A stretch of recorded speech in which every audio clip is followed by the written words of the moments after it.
Transporting.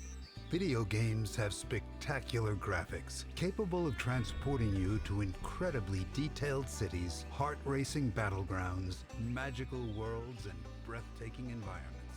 While this may look like an old Western train station and locomotive from Red Dead Redemption 2, it's actually composed of 2.1 million vertices, assembled into 3.5 million triangles with 976 colors and textures assigned to the various surfaces, all with a virtual sun illuminating the scene below. But perhaps the most impressive fact is that these vertices, textures, and lights are entirely composed of ones and zeros that's continuously being processed inside your computer's graphics card or a video game console. So then, how does your computer take billions of ones and zeros and turn it into realistic 3D graphics? Well, let's jump right in.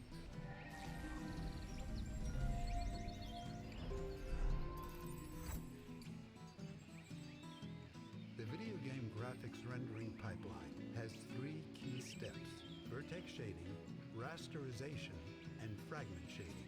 While additional steps are used in many modern video games, these three core steps have been used for decades in thousands of video games for both computers and consoles, and are still the backbone of the video game graphics algorithm for pretty much every game you play. Let's begin with the first step, called vertex shading. The basic idea in this step is to take all the object's geometries and meshes in a 3D space and use the field of view of the camera to calculate where each object falls in a 2D window called a view screen, which is the 2D image that's sent to the display. In this train station scene, there are 1,100 different models, and the camera's field of view sections off what the player sees, reducing the number of objects that need to be rendered to 600. Let's focus on the locomotive as an example. Although this engine has rounded surfaces and some rather complex shapes, it's actually assembled from 762,000 flat triangles using 382,000 vertices and 9 different materials or colors applied to the surfaces of the triangles.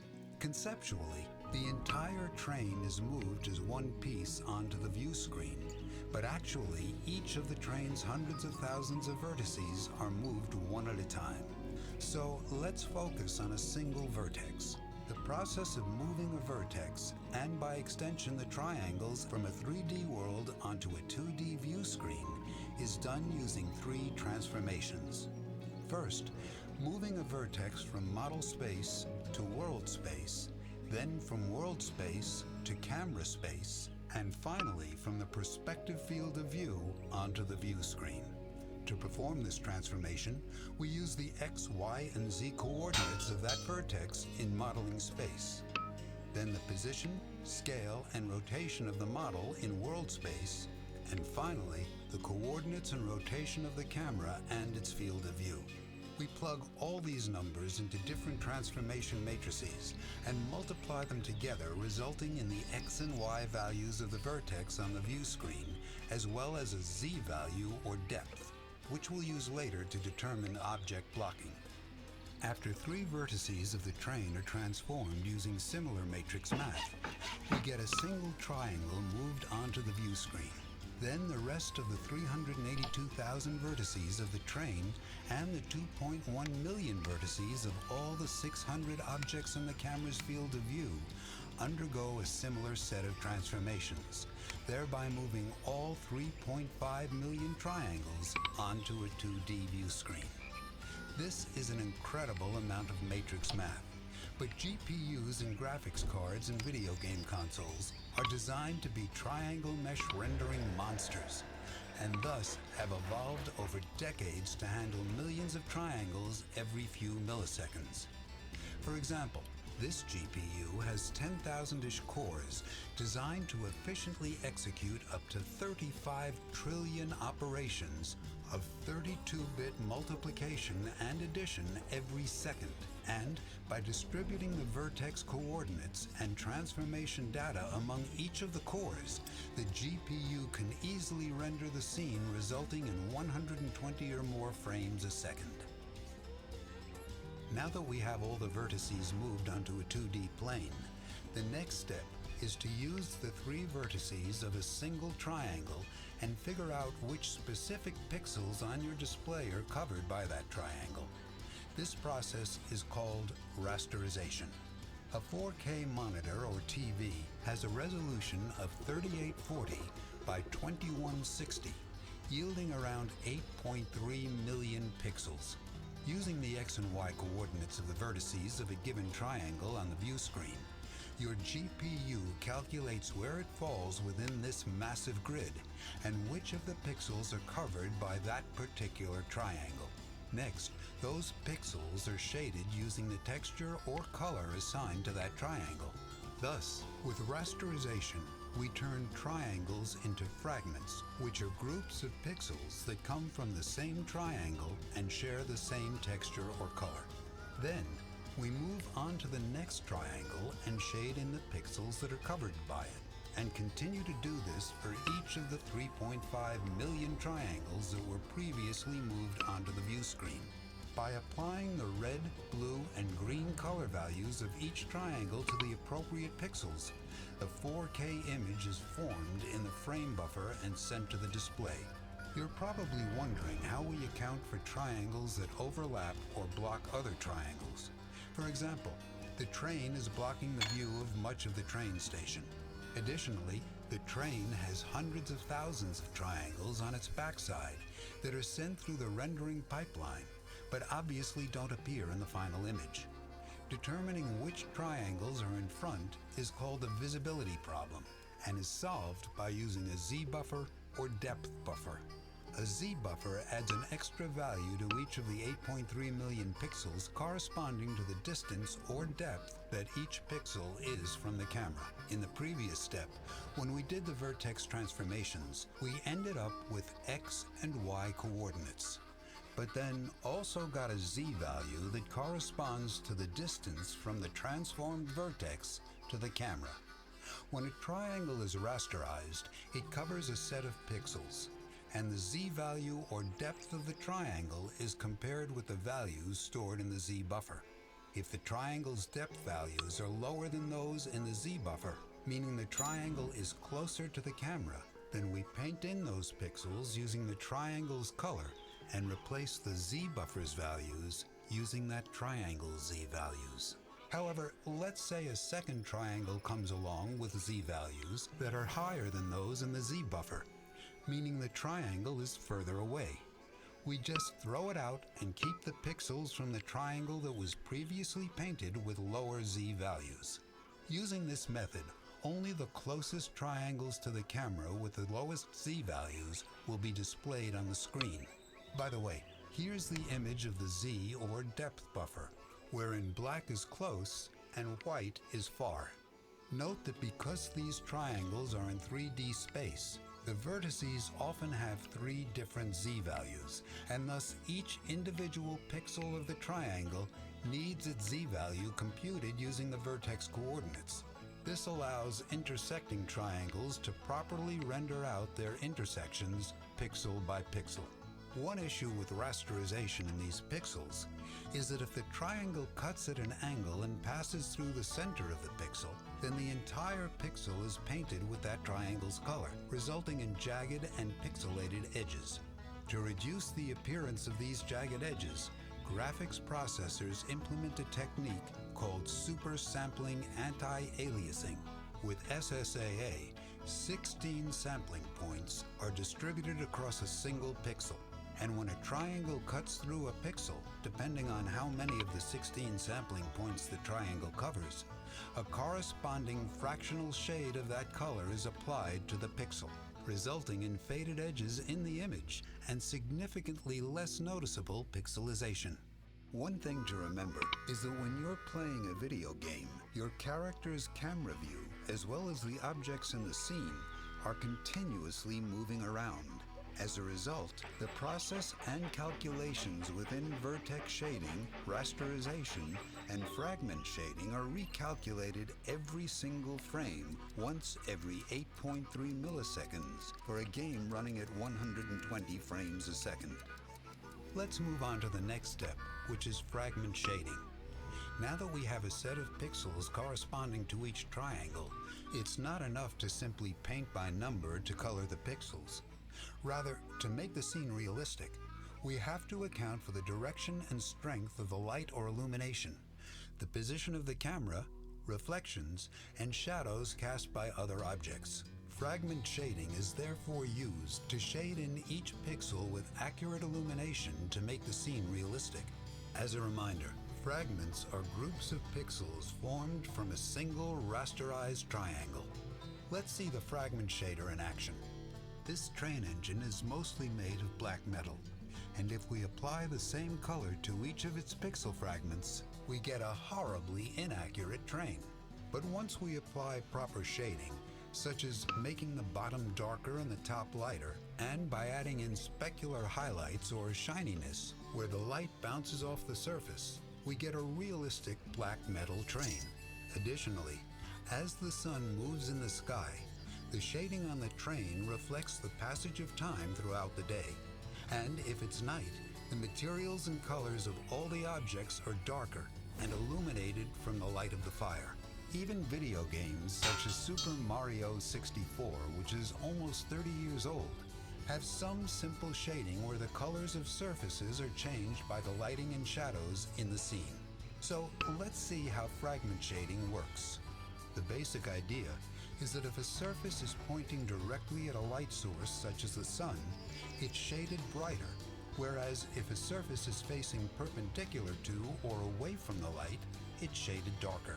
In order to calculate the triangle shading, there are two key details we need to know. First, the direction of the light, and second, the direction the triangle's surface is facing. Let's continue to use the locomotive as an example and paint it bright red instead of black. As you already know, this train is made of 762,000 flat triangles, many of which face in different directions. The direction that an individual triangle is facing is called its surface normal, which is simply the direction perpendicular to the plane of the triangle, kind of like a flagpole sticking out of the ground. To calculate a triangle's shading, we take the cosine of the angle, or theta, between the two directions. The cosine theta value is 1 when the surface is facing the light, and when the surface is perpendicular to the light, it's 0. Next, we multiply cosine theta by the intensity of the light, and then by the color of the material to get the properly shaded color of that triangle. This process adjusts the triangle's RGB values, and as a result, we get a range of lightness to darkness of a surface depending on how its individual triangles are facing the light. However, if the surface is perpendicular or facing away, we don't want a cosine theta value of 0 or a negative number because this would result in a pitch black surface. Therefore, we set the minimum to 0 and add in an ambient light intensity times the surface color, and adjust this ambient light so that it's higher in daytime scenes and closer to 0 at night. Finally, when there are multiple light sources in a scene, we perform this calculation multiple times with different light directions and intensities, and then add the individual contributions together. Having more than a few light sources is computationally intense for your GPU, and thus scenes limit the number of individual light sources and sometimes limit the range of influence for the lights, so that triangles will ignore distant lights. The vector and matrix math used in rendering video game graphics is rather complicated, but luckily there's a free and easy way to learn it, and that's with Brilliant.org. Brilliant is a multidisciplinary online interactive education platform and is the best way to learn math, computer science, and many other fields of science and engineering. Thus far, we've been simplifying the math behind video game graphics considerably. For example, vectors are used to find the value of cosine theta between the direction of the light and the surface normal. And the GPU uses the dot product divided by the norm of the two vectors to calculate it. Additionally, we skipped a lot of detail when it came to 3D shapes and transformations, from one coordinate system to another using matrices. Rather fittingly, Brilliant.org has entire courses on vector calculus, trigonometry, and 3D geometry, as well as courses on linear algebra and matrix math, all of which have direct applications to this video and are needed for you to fully understand graphics algorithms. Alternatively, if you're all set with math, we recommend their course on Thinking in Code, which will help you build a solid foundation on computational problem solving. Brilliant is offering a free 30-day trial with full access to their thousands of lessons. It's incredibly easy to sign up, try out some of their lessons for free, and if you like them, which we're sure you will, you can sign up for an annual subscription. To the viewers of this channel, Brilliant is offering 20% off an annual subscription to the first 200 people who sign up. Just go to brilliant.org/brancheducation. The link is in the description below. Let's get back to exploring fragment shading. One key problem with it is that the triangles within an object each have only a single normal, and thus each triangle will share the same color throughout the triangle's surface. This is called flat shading and is rather unrealistic when viewed on curved surfaces such as the body of this steam engine. So, in order to produce smooth shading, instead of using surface normals, we use one normal for each vertex calculated using the average of the normals of the adjacent triangles.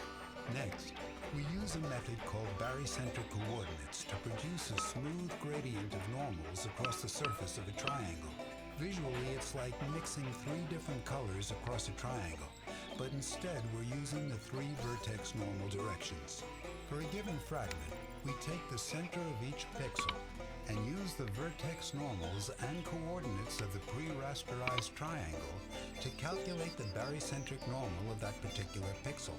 Just like mixing the three colors across a triangle, this pixel's normal will be a proportional mix of the three vertex normals of the triangle. As a result, when a set of triangles is used to form a curved surface, each pixel will be part of a gradient of normals, resulting in a gradient of angles facing the light, with pixel-by-pixel coloring and smooth shading across the surface. We want to say that this has been one of the most enjoyable videos to make, simply because we love playing video games, and seeing the algorithm that makes these incredible graphics has been a joy. We spent over 540 hours researching, writing, modeling this scene from RDR2, and animating. If you could take a few seconds to hit that like button, subscribe, share this video with a friend, and write a comment below, it would help us more than you think. So, thank you. Thus far, we've covered the core steps for the graphics rendering pipeline. However, there are many more steps and advanced topics. For example, you might be wondering where ray tracing and DLSS, or deep learning supersampling, fits into this pipeline. Ray tracing is predominantly used to create highly detailed scenes with accurate lighting and reflections typically found in TV and movies, and a single frame can take dozens of minutes or more to render. For video games, the primary visibility and shading of the objects are calculated using the graphics rendering pipeline we discussed. But in certain video games, ray tracing is used to calculate shadows, reflections, and improved lighting. On the other hand, DLSS is an algorithm for taking a low-resolution frame and upscaling it to a 4K frame using a convolution neural network. Therefore, DLSS is executed after ray tracing and the graphics pipeline generates a low-resolution frame. One interesting note is that the latest generation of GPUs has three entirely separate architectures of computational resources or cores. CUDA, or shading cores, execute the graphics rendering pipeline. Ray tracing cores are self-explanatory. And then DLSS is run on the tensor cores. Therefore, when you're playing a high-end video game with ray tracing and DLSS, your GPU utilizes all of its computational resources at the same time, allowing you to play 4K games and render frames in less than 10 milliseconds each. Whereas if you were to solely rely on the CUDA or shading cores, then a single frame would take around 50 milliseconds. With that in mind, ray tracing and DLSS are entirely different topics with their own equally complicated algorithms. And therefore, we're planning separate videos that will explore each of these topics in detail. Furthermore, when it comes to video game graphics, there are advanced topics such as shadows, reflections, UVs, normal maps, and more. Therefore, we're considering making an additional video on these advanced topics. If you're interested in such a video, let us know in the comments. We believe the future will require a strong emphasis on engineering education, and we're thankful to all our Patreon and YouTube membership sponsors for supporting this stream. If you want to support us on YouTube memberships or Patreon, you can find the links in the description.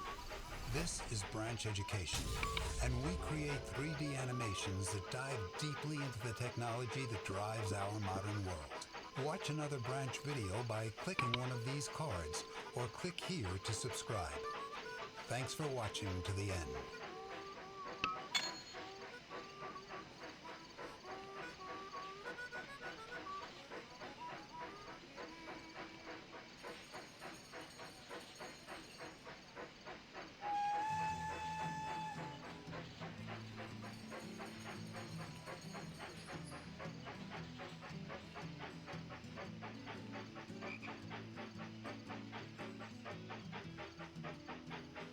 Bluetooth is a fascinating technology.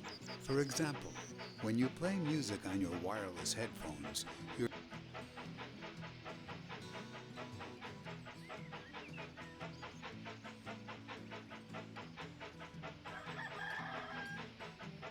Bluetooth is a fascinating technology. For example, when you play music on your wireless headphones, your smartphone transmits around 1 million ones and zeros to your headphones every second using Bluetooth.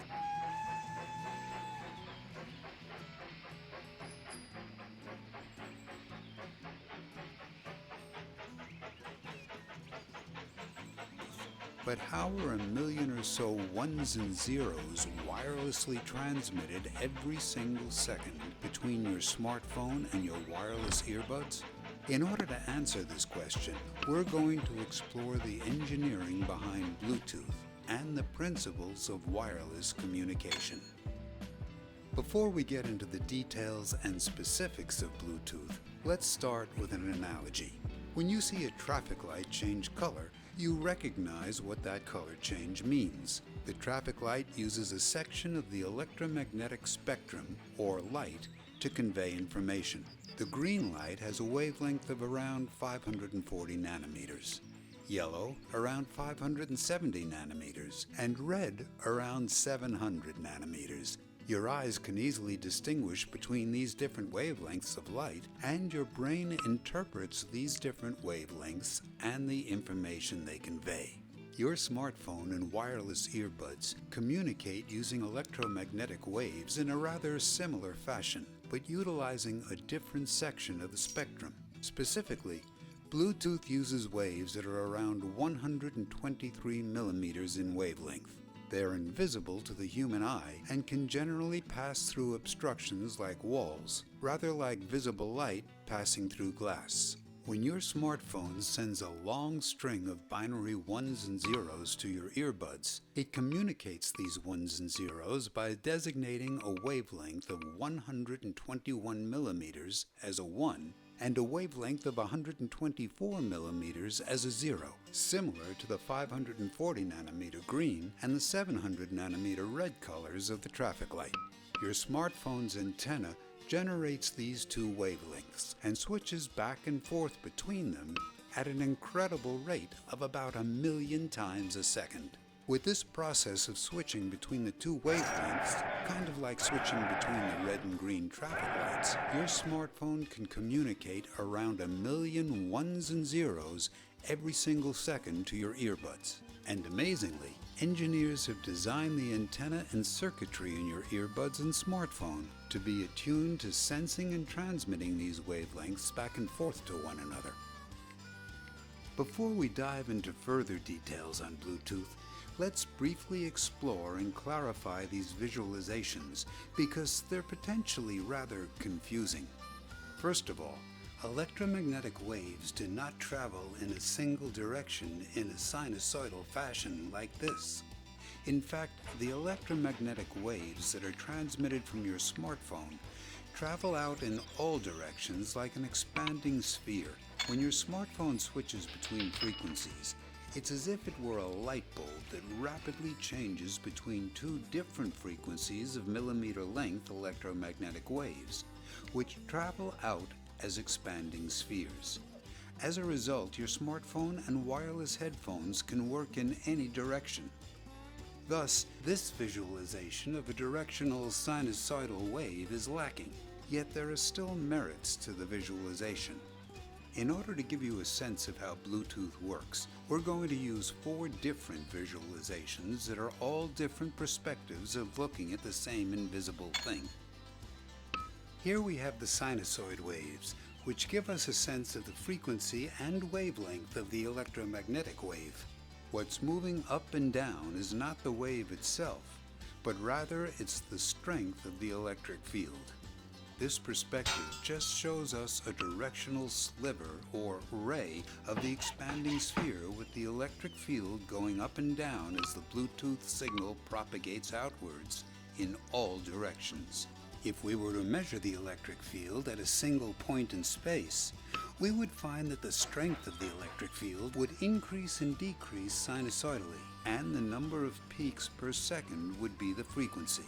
Furthermore, we're ignoring the magnetic field component of the electromagnetic wave, as including it would be too confusing.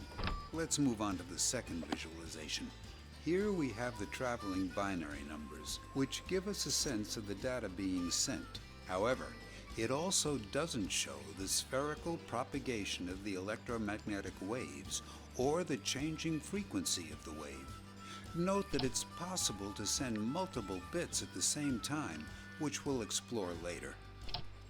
Third, we have the expanding spheres visualization, which gives a sense of the true near omnidirectional emission of electromagnetic waves from your smartphone and headphones. But it's difficult to show the frequency or the data that's being sent, and it's rather visually complex to process. And last, we have the simplified spheres, which help us see that these two devices are emitting and receiving electromagnetic waves along the same frequencies. But it doesn't show us much else. Different visualizations are useful in different scenarios. And with that covered, let's get back to the focus of this video. As mentioned, Bluetooth operates at around 123 millimeters of wavelength, but specifically, it operates between 120.7 millimeters and 124.9 millimeters of wavelength in the electromagnetic spectrum. Note that these frequencies are more commonly referred to as having a 2.4 to 2.4835 gigahertz frequency bandwidth or range. Just as our eyes see within a range on the electromagnetic spectrum, Bluetooth antennas see or perceive within their own range of frequencies. Now, at any given time, there might be dozens of people using Bluetooth devices at the same time in the same room.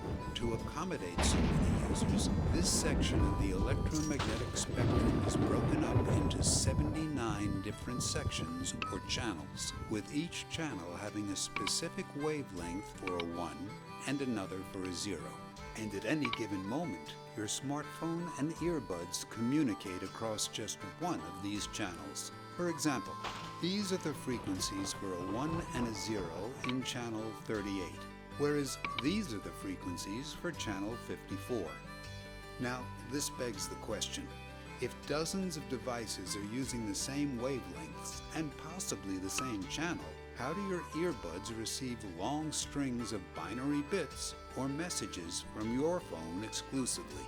Well, first, the messages are assembled into packets. In each packet, the first 72 bits are the access codes that synchronize your smartphone and earbuds to make sure that it's your specific earbuds that receive the message. These access codes are similar to the address words on a postal letter or package.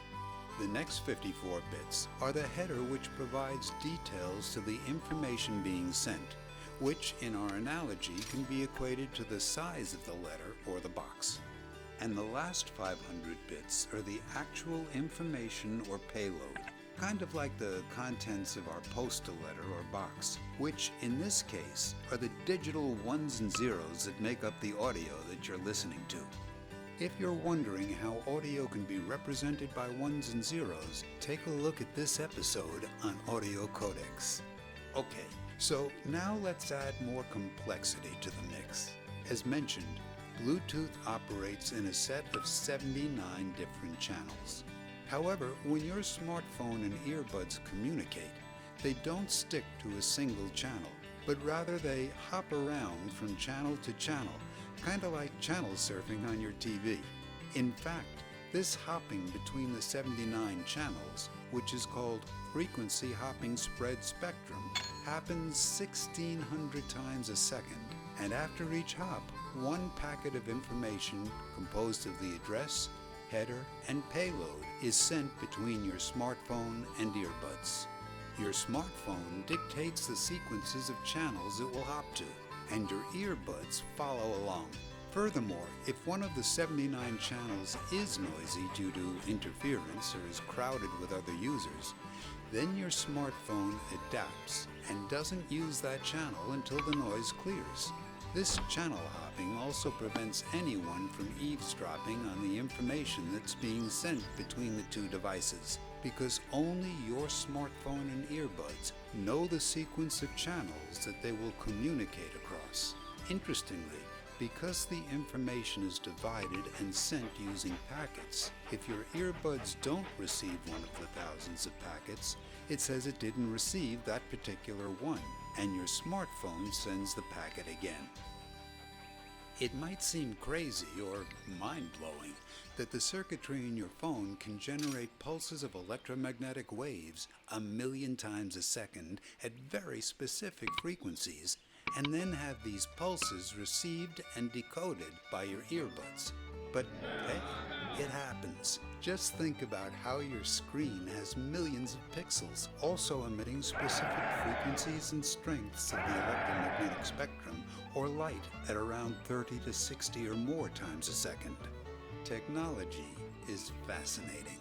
One quick side note. We would greatly appreciate it if you could take a second to like this video, subscribe to the channel, comment below, and share this video with others. A few seconds of your time can help us to create many more educational videos. Thank you. Okay, let's move on. One point of interest is that Bluetooth's frequency range of 2.4 GHz to 2.4835 GHz is shared by other industrial and medical devices. For example, your microwave is in this range and has a frequency of 2.45 GHz. In fact, when your microwave is on, it can cause your headphones to lose track of the ones and zeros being sent by your smartphone. Or, in other words, your headphones can lose signal. However, please don't think your Bluetooth headphones are dangerous because they emit a wavelength that's similar to your microwaves.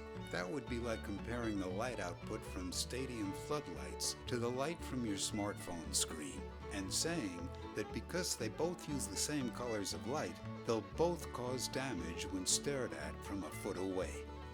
Also, remember we mentioned that the electromagnetic waves from Bluetooth can easily travel through obstacles such as the walls of your house? However, the walls of the microwave are designed to block waves of this frequency. You can test this by putting your smartphone in the microwave. The Bluetooth signal from your smartphone to your headphones will be blocked and the connection lost. However, make sure not to turn on your microwave with any electronic devices inside of it.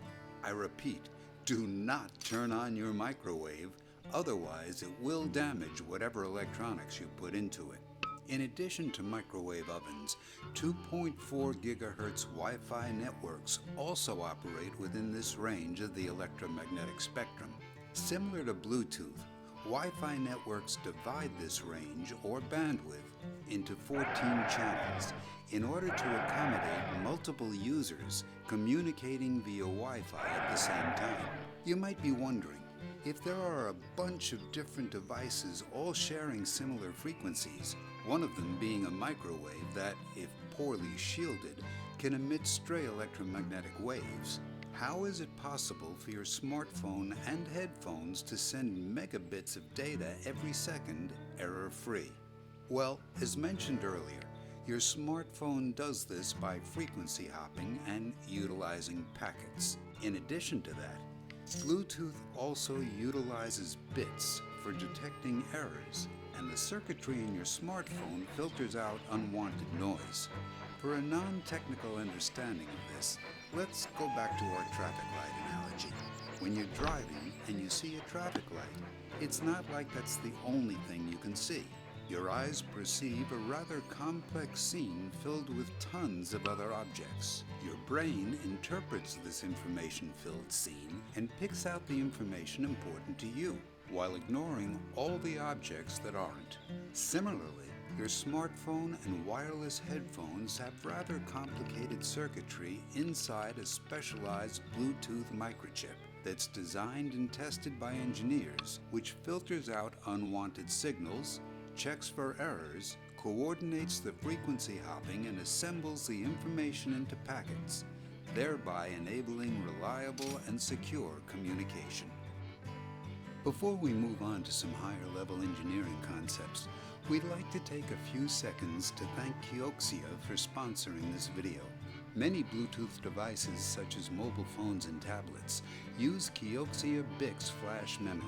Kioxia also manufactures a wide variety of SSDs, and they have sponsored a couple of our videos that explore the inner workings behind how SSDs work. Here's a consumer class SSD versus this enterprise class SSD. They look similar from the outside but are entirely different on the inside. Kioxia provides these leading quality enterprise class PCIe NVMe solid-state drives, and they can fit in the same space but have capacities up to a whopping 30 terabytes and use a proprietary architecture built with their own controller, firmware, and BiCS Flash 3D TLC memory in order to deliver incredibly high sustained read and write performance and reliability. Check out Kioxia's SSDs using the link in the description. Let's move on to even more complicated details regarding Bluetooth. The scheme of sending a digital signal, or a binary set of ones and zeros, by transmitting different frequencies of electromagnetic waves, is called frequency shift keying. Frequency shifting means that we adjust the frequency, and keying means that a 1 is assigned to one frequency and a 0 to another, just like our traffic light colors. Note that the comparison to a traffic light, which emits one color and then another, is a little inaccurate, because your smartphone circuitry generates one frequency called a carrier wave. This circuitry shifts the carrier wave to a higher frequency when it wants to send a 1, or to a lower frequency when it wants to send a 0. This shifting of frequencies in order to send information is also called frequency modulation, and is closely related to FM radio. That being said, Bluetooth isn't limited to using just frequency shift keying, but rather it can also use other properties of electromagnetic waves to transmit information. A different method that has higher data transfer rates is called phase shift keying, which is significantly more complicated to explain, but we'll try. An electromagnetic wave's phase is a property that our eyes can't perceive, and it shouldn't be confused with the amplitude or the frequency or the wavelength. Let's use an analogy. Imagine you're at the beach and you see the waves hitting the shore at a rate of 1 wave a second. Over a minute, you would see 60 wave peaks reach and break on the shoreline. Changing the frequency would be changing how many wave peaks reach the shoreline every second, and changing the amplitude would be changing the height of the peaks and troughs of the waves. However, phase shifting would be seen as breaking up the waves' locations of the peaks and the troughs within a set of wavelengths. There are still 60 waves over an entire minute, meaning the frequency doesn't change, but as the phase shifts, it's as if the peaks and troughs shift forward or backward within a set of wavelengths. Bluetooth antennas and circuitry in your smartphone and wireless earbuds can be designed to emit and detect shifts in the phase of an electromagnetic wave. And binary values can be keyed or assigned to different levels of shifts in the phase of the wave. There are a few things to note with our examples and explanations. We've talked a lot about your smartphone sending information to your wireless earbuds. However, your earbuds also send data to your smartphone.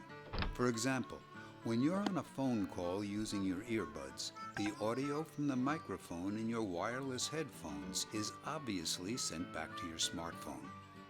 In order for Bluetooth to accommodate this back-and-forth conversation, the smartphone and the headphones alternate transmitting and receiving data, while maintaining the frequency hopping schedule. During one 625 microsecond time slot, your smartphone will send one packet of data to your headphones along one channel, and then during the next 625 microsecond time slot, your headphones will send one packet of data to your smartphone along the next channel in the frequency hopping schedule. Also, as we mentioned earlier, a Bluetooth packet is composed of 3 sections: access codes of 72 bits, a header of 54 bits, and, for example, a payload of 500 bits. The number of bits in the access codes and header are pretty close to those mentioned. However, the size of the payload, which is specified using the header, can vary widely between 136 bits and 8,168 bits, depending on the requirements of the data being sent. For example, simple commands from your headphones like pause or play the music would require far fewer bits than sending or receiving high-quality audio. An additional caveat is that the electromagnetic waves sent and received from the antenna in your smartphone and earbuds and the light from a traffic light share the aspect that they both function within the electromagnetic spectrum. However, the principles that govern how your smartphone and headphones generate and receive those electromagnetic waves are quite different from the principles around how traffic lights and your eyes work. It's kind of like how fire and an electric radiator both generate heat, but using vastly different methods. The principles behind Bluetooth fall under the category of antenna theory and will be explored in a separate episode. Thus far, we've made a few episodes that help to explain other parts of these wireless headphones, such as noise cancellation and the audio codec. And we've made even more episodes that dive into the different parts of your smartphone. Check them out to learn about these other fascinating technologies. We believe the future will require a strong emphasis on engineering education, and we're thankful to all of our Patreon and YouTube membership sponsors for supporting this dream. If you want to support us on YouTube memberships or Patreon, you can find the links in the description. You can also provide additional support by subscribing, liking this video, commenting below, and sharing this video with others. This is Branch Education. Thanks for watching.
Here we have an uncompressed image, and it uses 46 megabytes of space. And over here, we have the same image as a compressed JPEG, and it uses 4.1 megabytes. Can you see the difference? What about when we zoom in so that we can see the individual pixels? Well, in this video, we're going to take a deep dive into the JPEG algorithm and see how images can be compressed to just 1/10 of their uncompressed file size, all while keeping the same image resolution and a very high quality appearance. To begin, let's take a quick 26 seconds to understand the importance of this algorithm, why we're making this video, and truthfully, why you should stick around. First, most digital images from your phone or a camera are saved using the JPEG format. Second, I spent a couple hours on the internet recording which images were JPEG versus other formats, and found that 86% of the images were JPEGs, so essentially this algorithm is everywhere. Third, video compression algorithms such as H.264, well, that's 26 seconds, so let's get back to seeing what JPEG does. In short, H.264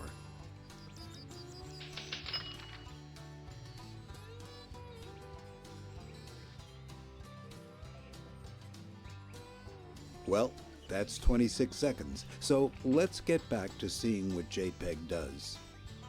In short, JPEG goes through and analyzes each section of an image and finds and removes elements that your eyes can't easily perceive. When you compress an image via JPEG, you can use a sliding scale called quality to decide how much you want to compress the image. As the quality of an image decreases from 100% to 0%, the amount of file compression increases, thereby decreasing the amount of space the image file takes up. Here we have 12 images, along with the quality and file size of each image.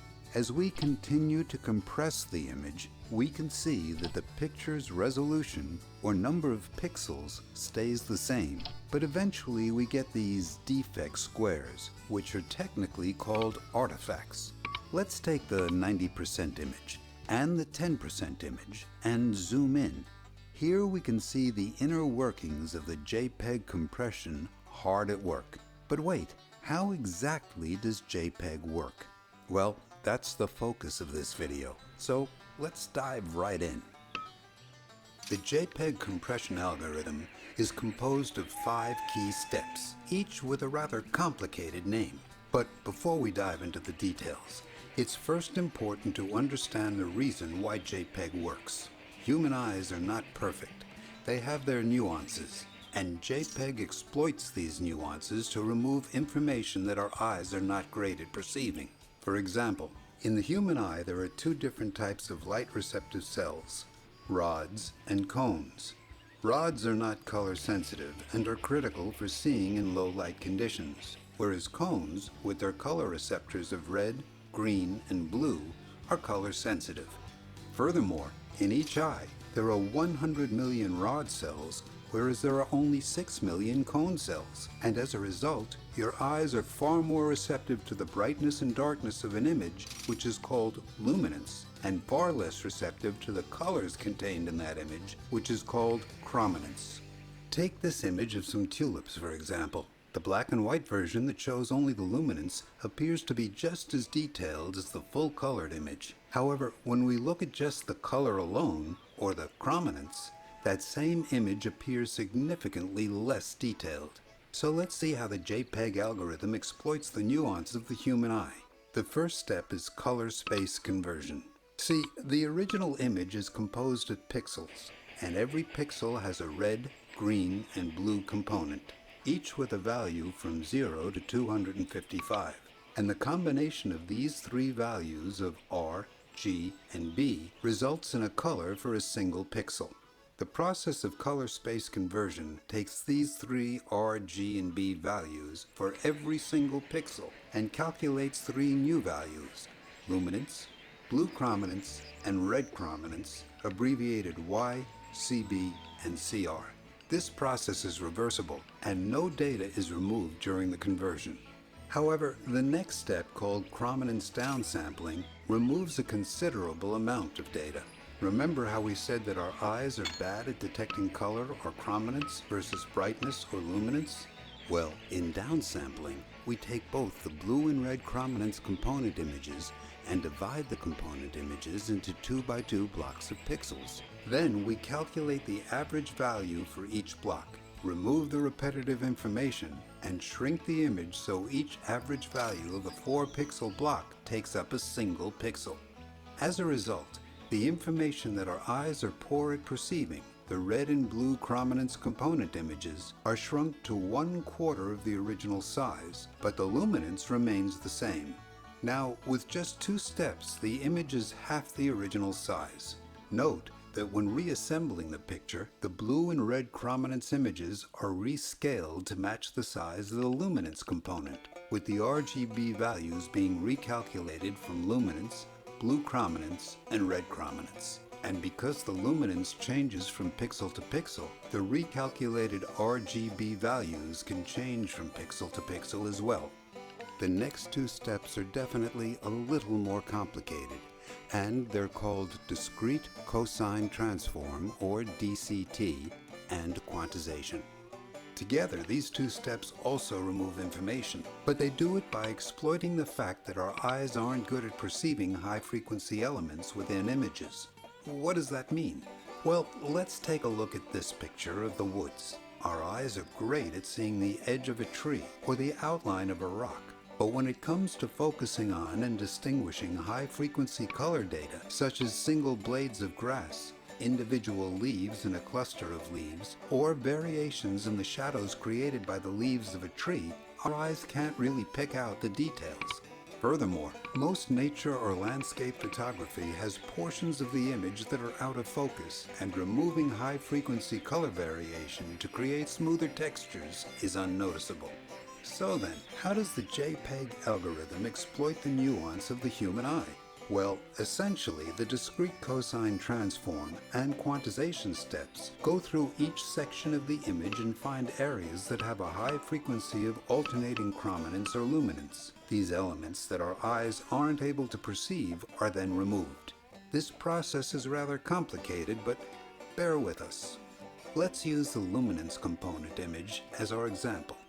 But know that the same process happens with the 2 chrominance components. The first step is to divide the entire image into 8x8 sections called blocks, each with 64 pixels with values from 0 to 255 that represent the luminance at every pixel. Next, we shift each value by subtracting 128 from each value, so the range becomes -128 to 127. Where -128 is black and 127 is white. The next step is complicated, so let's start with an analogy. Pretend you have a painting that you want to recreate, and you only have a dozen different colors. In order to recreate this painting, you'll need perhaps 15 parts of the first paint, and then 3 parts of the second paint, followed by 8 parts of the third paint, all the way up until you use perhaps 11 parts of the last paint. And in the end, we have recreated our original painting. The discrete cosine transform works kinda like this.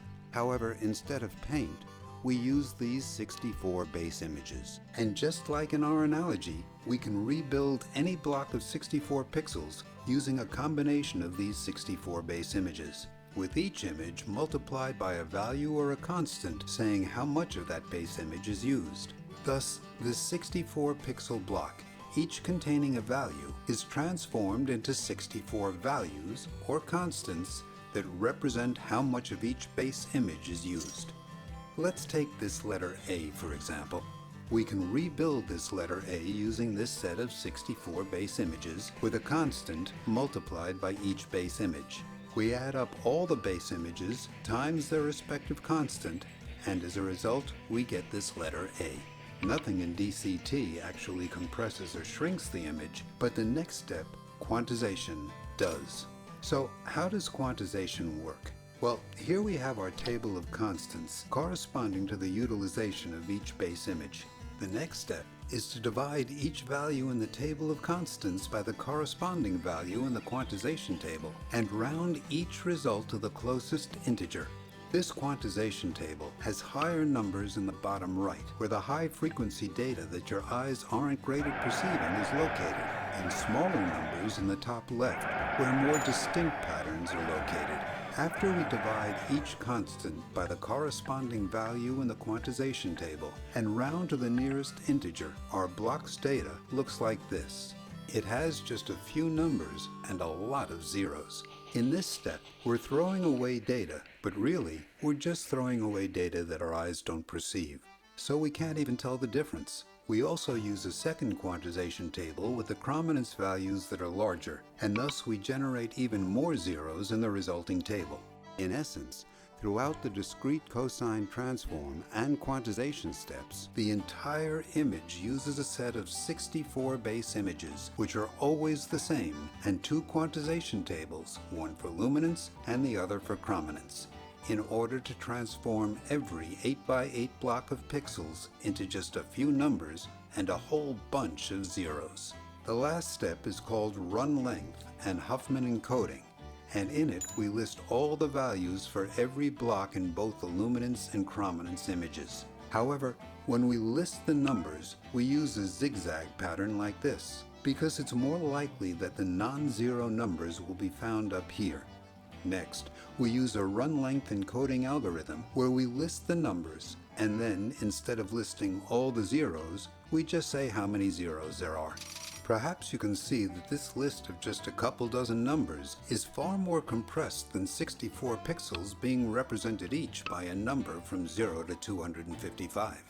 After that, we use a Huffman encoding scheme, which is a whole separate encoding algorithm that's covered pretty well in this video by Tom Scott, that you should take a look at after we discuss the H.264 video compression algorithm and how the image is rebuilt, as well as a few caveats. The H.264 video compression algorithm, also called Advanced Video Coding or AVC, is currently the recommended video compression algorithm for uploading videos to YouTube, and it uses techniques such as chrominance downsampling or chroma subsampling, as well as variations of discrete cosine transform and quantization. However, H.264 is more complicated because instead of compressing a single static image as in JPEG, video compression must compress 24 to 60 or more frames for every second of video. The very short explanation is that it uses intraframes, or iframes, which are similar to JPEG images for 1 out of every 30 frames. And then for the other 29 frames, it uses prediction or bidirectional prediction to only code for the difference and motion while using previously decoded frames as reference. Note that the frequency of iframes varies widely, and there is typically an iframe at the start of every scene change, as prediction doesn't work well across scene changes. These topics are incredibly complex, so they'll have to be covered in a separate video. But let's now get back to JPEG. In order to rebuild the original image, we follow the reverse set of steps. First, we disassemble the run length encoding and perform Huffman decoding schemes and lay the values into our 8x8 blocks. Next, we multiply each value by the quantization table and then multiply the resulting constants by the corresponding base images and add all the constituent base images together. Then, we upscale the red chrominance and blue chrominance images and reconvert the luminance and chrominance values into the red, green, and blue color space. With this, we can see how 4 blocks of luminance and 2 sets of chrominance blocks yield a 16 by 16 grid of pixels. Finally, when we zoom out, we have something that looks nearly identical to our original uncompressed image. It's truly amazing how your smartphone can take images composed of millions of pixels and then perform calculations on every 8x8 block of pixels, compressing all that data into just a couple dozen numbers, and then turning around and uncompressing the image faster than it takes you to swipe your finger across the screen. For example, this picture is 4032 by 3024 pixels, which yields a total of 190,512 blocks. And in order to compress or uncompress this image, every single block must go through each step of the algorithm. Indeed, our smartphones are truly impressive. But wait, we're not yet done with this video. There are some additional notes and major shortcomings to the JPEG algorithm that we should discuss. First, sometimes you can select how much you want to compress an image, and this scaling level of compression changes the values in the quantization table. Because the algorithm divides using these quantization tables and then rounds to the nearest result, if we increase the values in the table, we will inevitably get more zeros in the resulting discrete cosine transformed and quantized block. And as a result, the file will be smaller.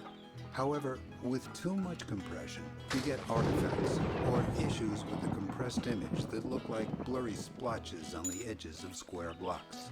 You can see how many blocks have similar traits to the top left blocks in the discrete cosine transformation table. The next note is that earlier we mentioned that quantization removes high-frequency data, which is partially correct. In reality, quantization reduces the precision of an image block and reduces the precision more for the high-frequency data compared to the low-frequency data, thus making the image block less accurate.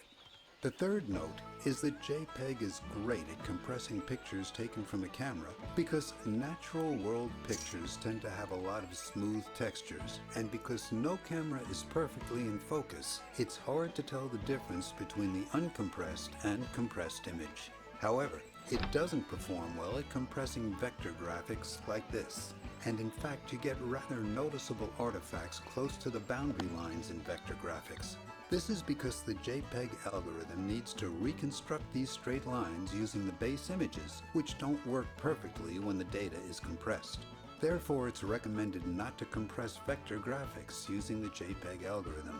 Finally, JPEG is by far the most common image format because it's old, well understood, and royalty-free. But there are a number of other image formats, some with comparably better compression capabilities.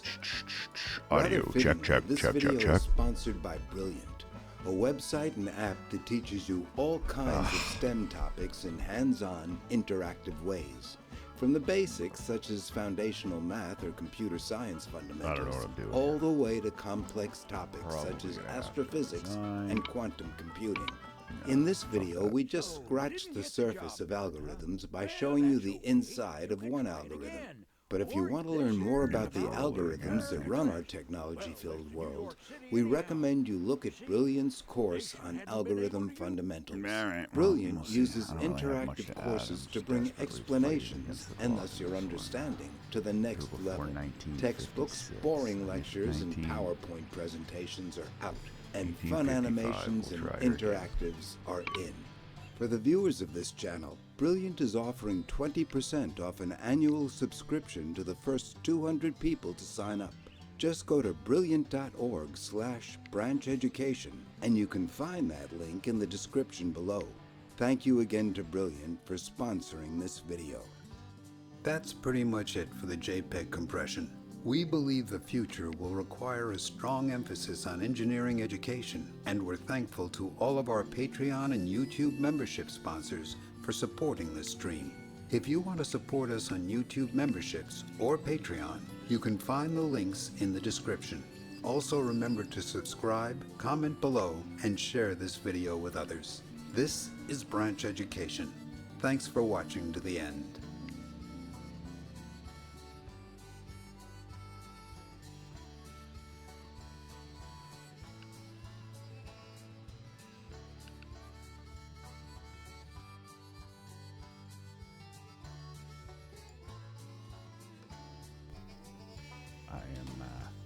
Just realizing that I don't necessarily have to start in Boston, which makes me feel a little silly. I too could just start in New York.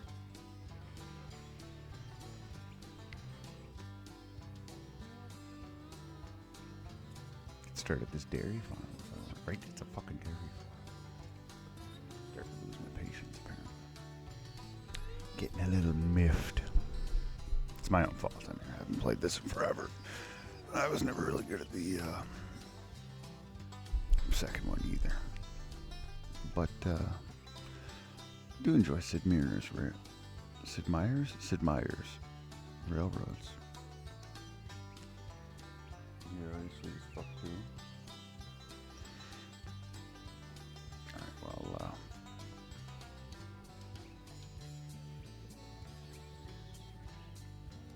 Beaming internet from the middle of the woods using an extra-large pizza-sized satellite dish placed on top of your house up to a satellite orbiting 550 kilometers outside Earth's atmosphere, well, let's be honest, is technologically mind-blowing. What's even crazier is that the Starlink satellites move incredibly fast, around 27,000 kilometers per hour, and data is being sent back and forth between them at hundreds of megabits per second, all while the dish and satellite are continuously angling or steering the beam of data pointed directly between them. On top of that, the dish switches between different satellites every 4 or so minutes because they move out of the dish's field of view rather quickly. If you have no clue as to how this is possible, stick around, because we're going to dive into the multiple key technologies which enable satellite internet to magically work. First, we'll explore inside the satellite dish and see how it generates a beam of data that is able to reach space. Second, we'll see how this dish continuously steers the beam so that it points directly at a satellite moving across the sky. And third, we'll dive into what exactly the dish and satellite are sending inside the beam that results in your ability to stream 5 HD movies or shows simultaneously. This video is quite long as it's full of in-depth details. We recommend watching it first at 1.25 times speed and then a second time at 1.5 speed to understand it as a complete technology. So stick around and let's jump right in. First, let's start by clarifying the difference between a television satellite dish, such as this one, and the Starlink ground dish, which Elon Musk dubbed Dishy McFlatface, or Dishy for short. TV dishes use a parabolic reflector to focus the electromagnetic waves, which are the TV signals sent from broadcast satellites orbiting the Earth at an altitude of 35,000 kilometers. TV satellite dishes only receive TV signals from space. They can't send data. Dishy, however, both sends and receives internet data from a Starlink satellite orbiting 550 kilometers away. While the Starlink satellite is 60 times closer than TV satellites, it's still an incredible distance to wirelessly send a signal, and thus the beams between Dishy and the Starlink satellite need to be focused into tight, powerful beams that are continuously angled or steered to point at one another. Compare this to TV broadcast signals, which come from a satellite the size of a van, and whose signals propagate in a wide fan that covers land masses larger than North America.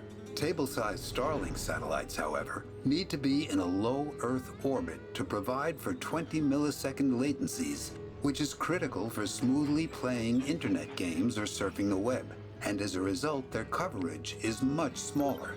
Thus, 10,000 or more Starlink satellites, all orbiting at incredibly fast speeds in a low Earth orbit, are required to provide satellite internet to the entire Earth.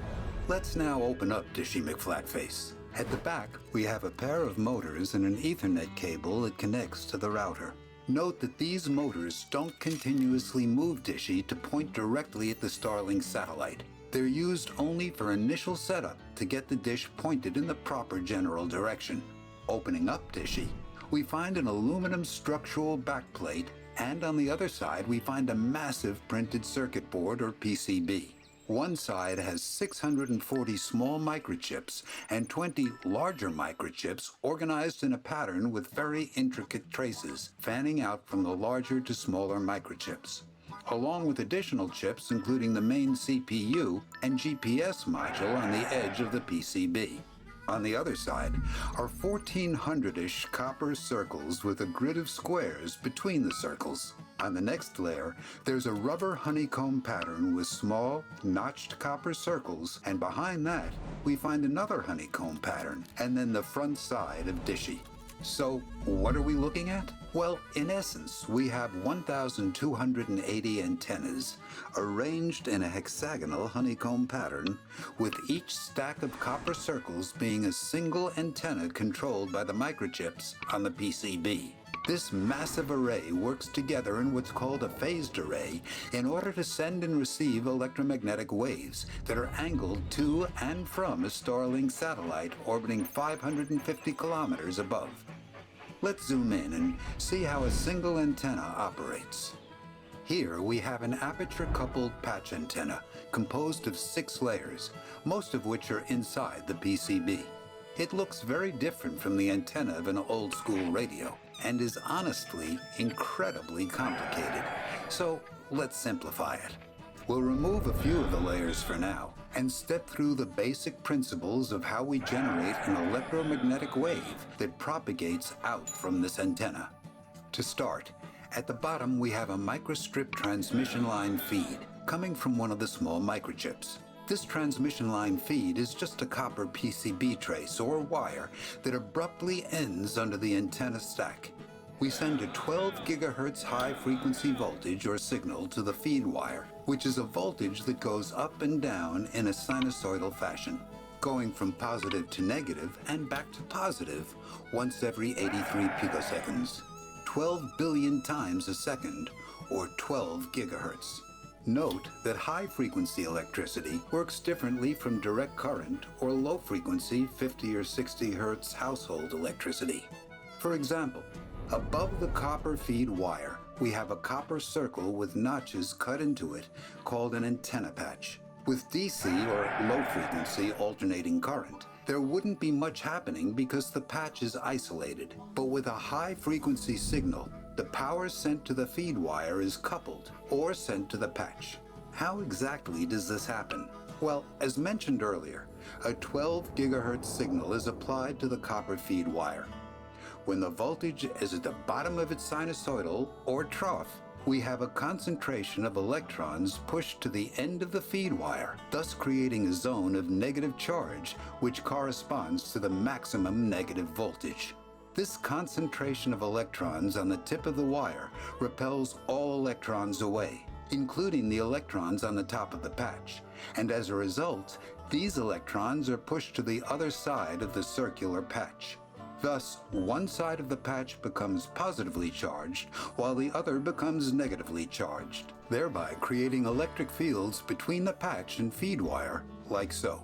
However, when we reverse the voltage to the copper feed wire 42 picoseconds later, we have a concentration of positive charges, or a lack of electrons at the end of the wire, and thus the electrons in the patch flow to the other side. The voltage in the patch is flipped, and the direction of the electric fields are also flipped.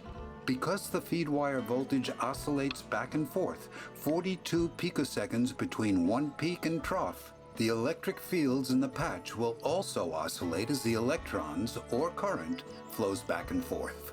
If we pause the oscillation, we can see some of these electric field vectors or arrows from the patch are vertical, and because they're equal and opposite, they cancel out. However, other electric fields are horizontal in the same plane of the patch and are called fringing fields. These fringing fields are in the same direction, and thus they add to each other, resulting in a combined electric field pointing in this direction. At the same time, electrons flowing from one side of the disk to the other, which is an electric current, generate a magnetic field with a strength and direction, or vector, perpendicular to the fringing electric field vector.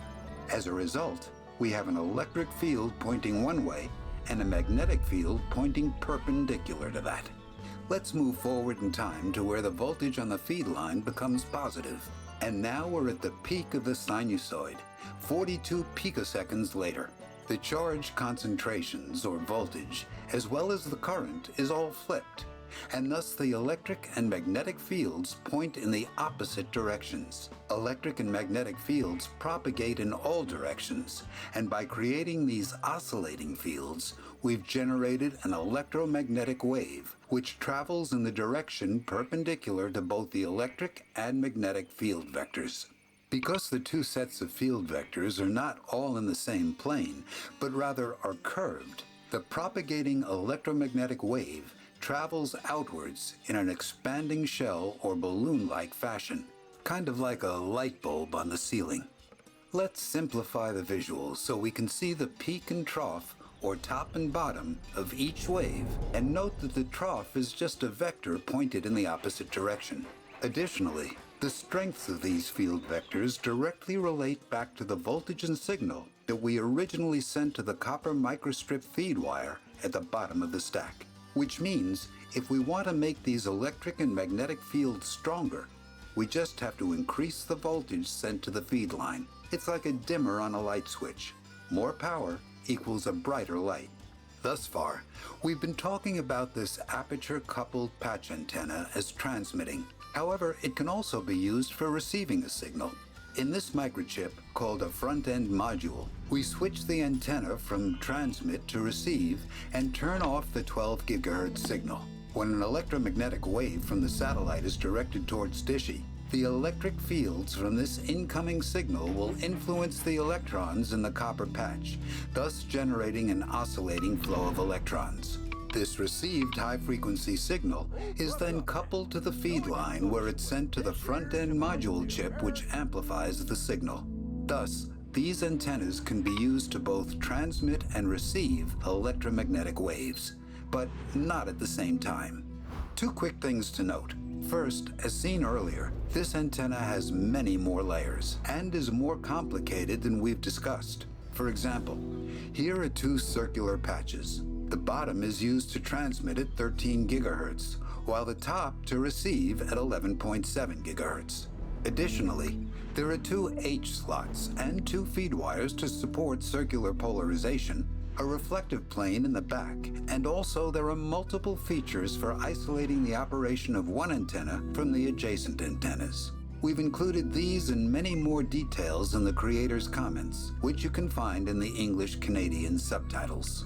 The second note is that there are electromagnetic waves of all different frequencies from thousands of different sources, passing through every point on Earth, whether it be visible light from the sun, radio waves from radio or cell towers, or TV signals from satellites or towers. Therefore, in order to block out all other frequencies of electromagnetic waves, these antenna patches are designed with very exact dimensions so that they receive and transmit only a very narrow range of frequencies, and all the other frequencies outside this range are essentially ignored by the antenna. Let's move on and see how a single antenna can be combined with others in order to amplify the beam to reach outer space. This single antenna is only a centimeter or so in diameter, and using only it would be like turning on and off one light bulb and trying to see it from the International Space Station. What we need is a way to make the light a few thousand times brighter, and then focus all the electromagnetic waves into a single, powerful beam. Enter the massive Mr. McFlatface PCB.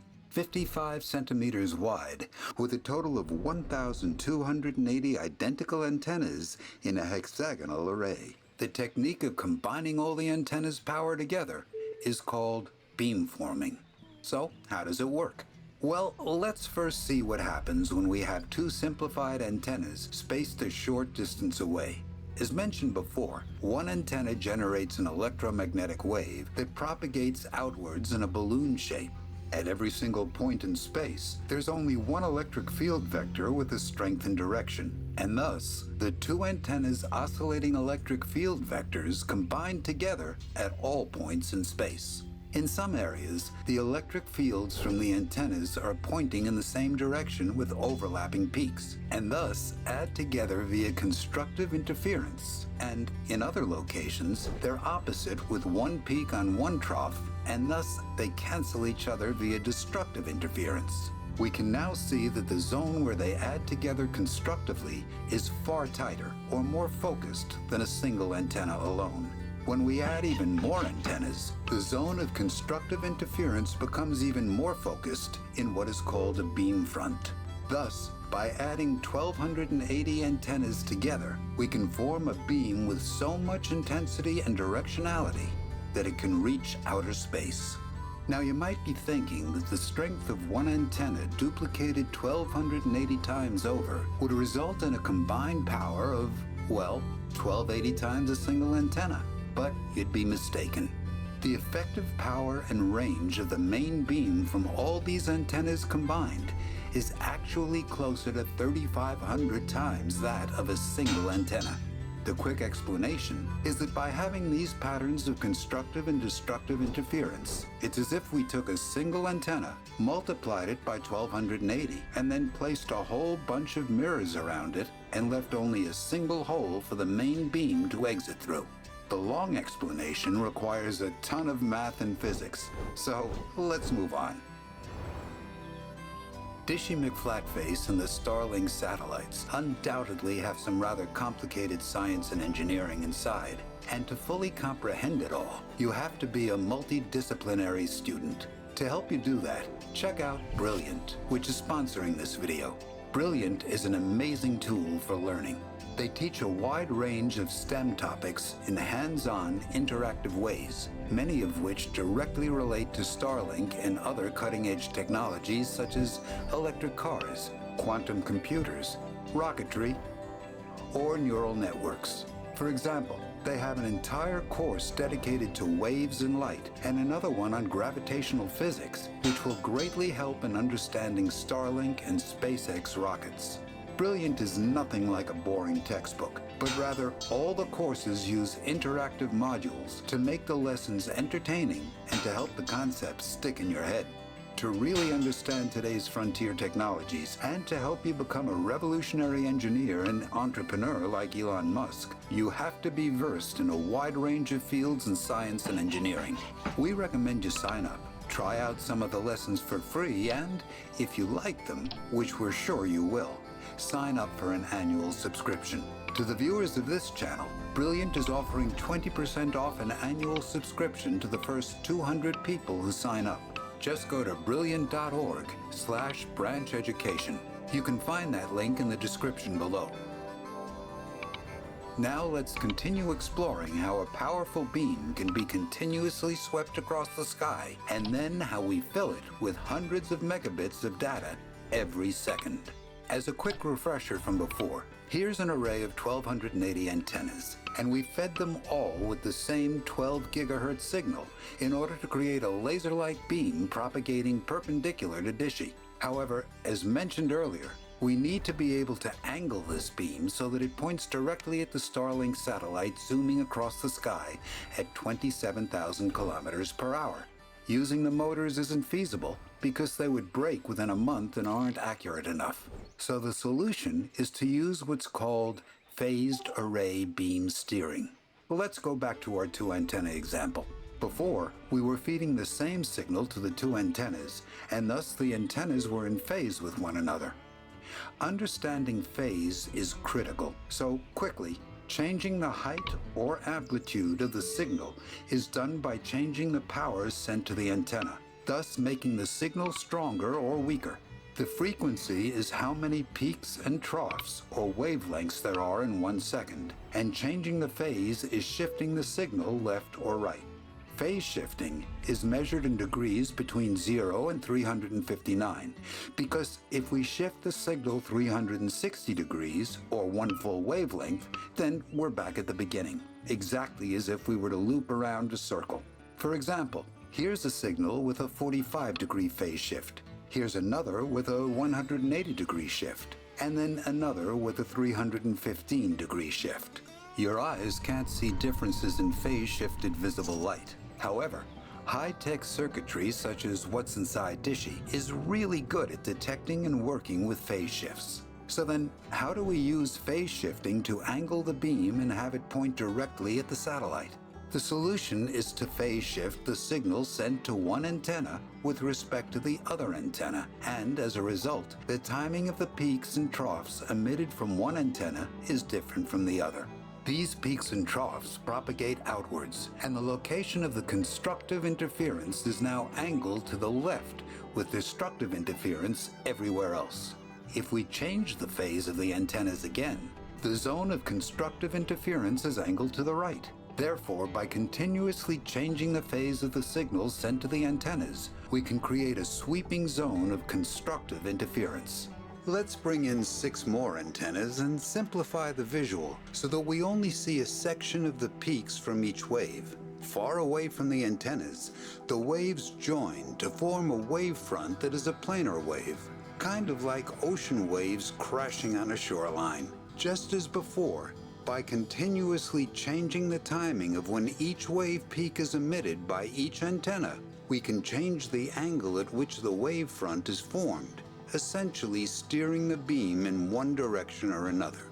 And if we bring in more antennas in a 2-dimensional array, we can now steer the beam in any direction within a 100-degree field of view. Let's move back to view all 1280 antennas in Dishy. In order to know the exact angle the beam needs to be pointed or steered, we use the GPS coordinates of Dishy from this chip over here, along with the orbital position of the Starlink satellite, which is known in Dishy software. The software computes the exact set of 3D angles and the required phase shift for each of the antennas. These phase shift results are then sent to the 20 larger chips called beamformers, and each beamformer coordinates between 32 smaller chips called front-end modules, each of which controls 2 antennas. Every few microseconds, these computations are recalculated and disseminated to all the microchips in order to perfectly aim the beam at the satellite. As a result, the beam can be steered anywhere in a 100-degree field of view. There are a few quick notes. First, the main beam, also called the main lobe, looks like this. However, constructive and destructive interference isn't perfect, and as a result, there are additional side lobes of lesser power. Third, Mr. McFlatface holds a single-phased array. However, on the Starlink satellite, there are, in fact, 4 phased array antennas. 2 are used to communicate with multiple dishes, and 2 are used to communicate with the ground stations to relay the internet traffic. And fourth, phased arrays are used in many applications, and interestingly, they're used on commercial airlines to allow for mid-flight internet. So this video also tangentially explains how mid-flight internet works. Before we explore how actual data is sent, we want to mention that this video took a month to research, 24 script revisions, and 2 months to model and animate. If your mind is blown by the complexity of this technology and the depth of this video, click the subscribe button, like this video, write a comment below, and we'll be sure to create more videos like this one. The third topic we're going to dive into is how information gets sent between Dishy and the Starlink satellite. For example, we've talked about high-frequency sinusoid-shaped electromagnetic waves, but that doesn't look anything like binary, and even less like your favorite TV show. So, what's happening? Well, Dishy and the satellite indeed send a signal that looks like this. However, they vary the amplitude and the phase of the transmitted signal, and then assign or encode 6-bit binary values to each different combination or permutation of amplitude and phase. With 6 bits, there are 64 different values, and thus we need 64 different permutations of amplitude and phase. However, instead of listing all the permutations, it's more easily visualized by arranging the 64 different values in a graph called a constellation diagram as shown. Let's look at the point 011101 and draw a line from the origin to this point. The distance from the origin is the amplitude of the signal, and the angle from the positive x-axis is the phase. It's a bit like using polar coordinates. Thus, for Dishy to send these 6 bits, it transmits a signal with an amplitude of 59% and a phase shift of 121 degrees. Then, If the next value being sent is 101000,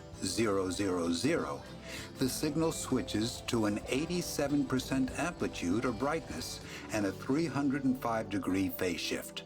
After that, it sends the next value with a different amplitude and phase shift. Each of these 6-bit groupings are called symbols, and they last for only 10 or so nanoseconds before the next symbol is sent. Lots of times you see the signal scrunched up like this, however, because the frequency of the signal is just once every 83 picoseconds, or 12 gigahertz. And since a symbol lasts 10 nanoseconds, it's more accurate to have around 120 wavelengths per symbol before the next symbol is sent.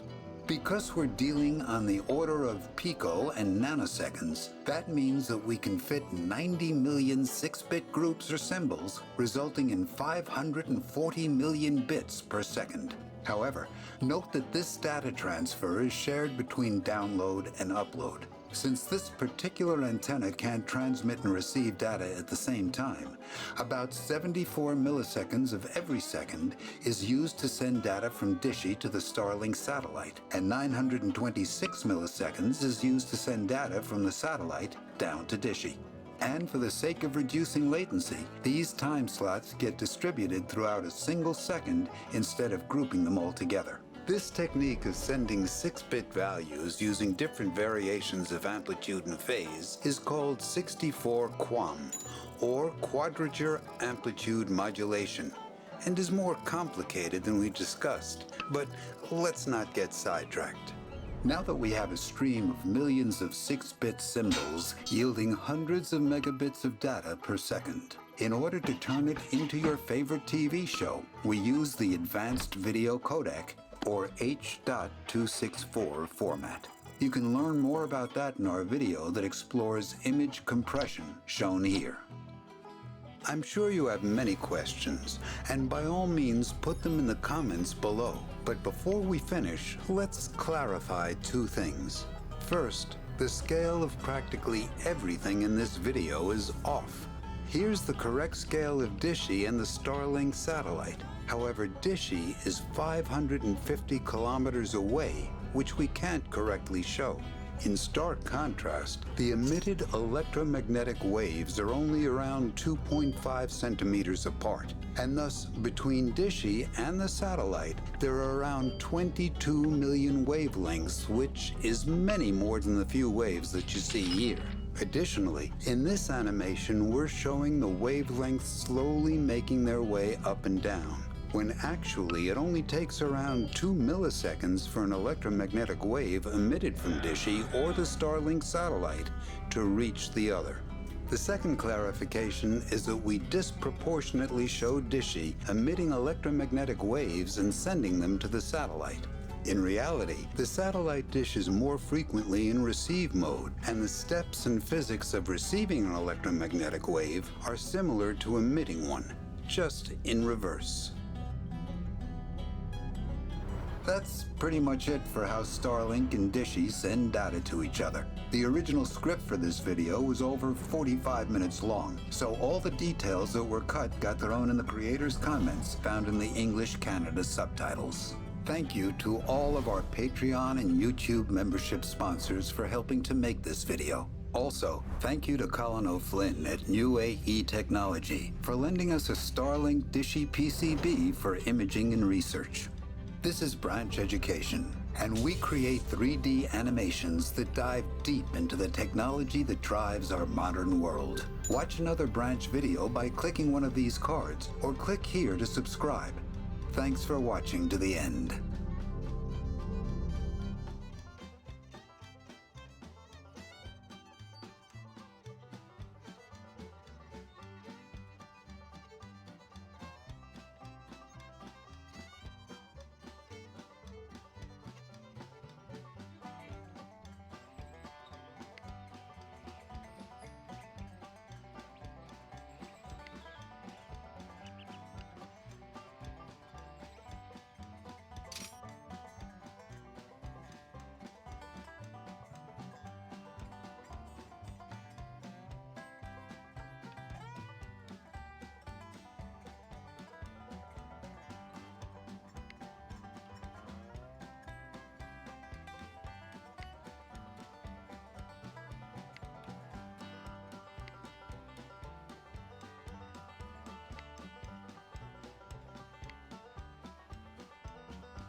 I recently purchased a smoke detector and noticed a small radioactive symbol on the box, which got me wondering, why are smoke detectors radioactive?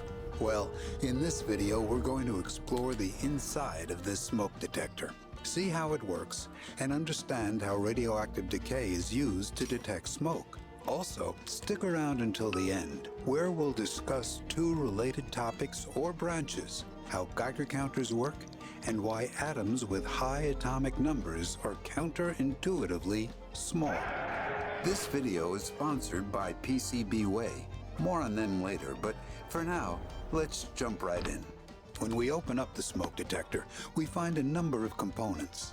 Here we have the battery that, of course, is almost always dead and needs replacing. Just kidding, but really. Here we have the piezoelectric speaker, which produces both the alarm as well as this chirp, which honestly is one of the world's most frustrating noises. Next, we have a through-hole printed circuit board, or PCB, which holds just a few basic components and is designed in such a way to be extremely inexpensive. On the PCB, we have the main microchip. And finally, here we have the heart of the smoke detector, a metal cylinder which has vents on all sides to allow air and smoke to flow through. On the inside of this dome is a short cylinder with a metal disc on the top and another on the bottom, with plastic separating and holding them both.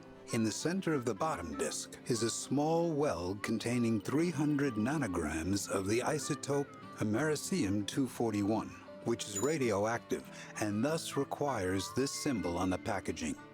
Before we go further, it's important to say that opening up an ionizing smoke detector like this one is dangerous and should never be done, not even with adult supervision.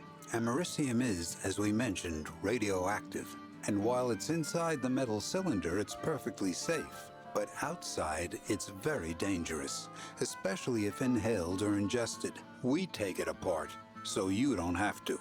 And with that stated, let's move on. So, how does this radioactive contraption detect smoke? Well, the small amount of radioactive Americium-241 emits alpha particles, which are highly energetic, incredibly fast-moving helium nuclei with 2 protons, 2 neutrons, and no electrons, and thus are positively charged ions. How fast? Well, they're ejected from the americium nucleus at around 15,000 kilometers per second, which is about 5% the speed of light, or 2,000 times faster than the International Space Station, or 419,000 times faster than a cheetah. This incredible amount of kinetic energy is what makes the radiation dangerous. By the way, the other types of radioactive decay are beta and gamma decay, which are, respectively, incredibly fast-moving electrons and high-energy photons. However, in ionizing smoke detectors, the Americium-241 predominantly generates alpha particles. As these positively charged helium nuclei are ejected at ludicrous speeds, the alpha particles run into atoms in the atmosphere and knock off their electrons, thus creating positively charged nitrogen, oxygen, other gases, and thousands of free electrons. Note that any atom or molecule that has lost or gained an electron is charged and thus called an ion. In fact, a single alpha particle has enough energy to create around 10,000 positively charged oxygen and nitrogen ions and tens of thousands of electrons. This process is called ionizing radiation. A professor of mine once referred to an alpha particle as a bull in a pottery shop. Alpha particles run into everything, thereby creating atomic chaos. Here's a picture of a cloud chamber with Americium-241, and in it you can see the paths created by individual alpha particles. By the way, whoever marketed these radioactive smoke detectors as ionizing smoke detectors is a genius, because, let's be honest, no one would ever buy a radioactive smoke detector. But we digress. Outside of this device, these electrons and positively charged atmospheric ions would eventually recombine and become neutral. However, in this contraption, called an ionization chamber, we want to use alpha decay to help us detect smoke. And to do that, we use two metal discs and apply the voltage from the battery across the top and bottom discs such that the top is positively charged and the bottom is negative. As you may know, negative charges and positive charges attract, and as a result, the negatively charged electrons are attracted to the upper positively charged metal plate. And conversely, the positive oxygen and nitrogen ions are attracted to the bottom disk. A flow of electrons is a current, and using the circuitry in this chip, we can measure the current drawn to the top plate, which is what happens under normal conditions when no smoke is present. If you want more exact numbers, the amount of americium in this smoke detector, or alpha source, emits around 37,000 alpha particles every second, resulting in hundreds of millions of electrons being pulled off their atoms, but equating to only 50 or so picoamps of current, which is rather small. This provides a baseline for the amount of current flowing as a result of the ionizing radiation from the americium-241. However, when smoke comes in through these vents and into the cylinder, the environment and circumstances change. Smoke contains a lot of carbon monoxide, carbon dioxide, larger soot or more complex carbon structures, unburned matter, volatile compounds, and a whole variety of other components. Thus, when smoke from a fire, smoldering combustibles, or burnt popcorn is present in the ionization chamber, it intercepts both the alpha particles as well as the ionized air molecules and electrons, thus preventing the electrons from reaching the top plate and positive ions from reaching the bottom plate. No electrons flowing to the top plate means no current is present, and this lack of current is measured by the microchip down here, which in turn triggers the piezoelectric alarm to alert you that there's a fire or that you're bad at cooking.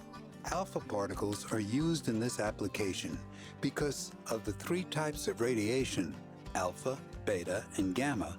Alpha particles have the largest ionizing potential. In other words, they produce the greatest number of ions and a steady flow of current in the ionization chamber when no smoke is present. Additionally, although alpha particles are ejected with a tremendous amount of energy, they are, in fact, stopped by practically anything.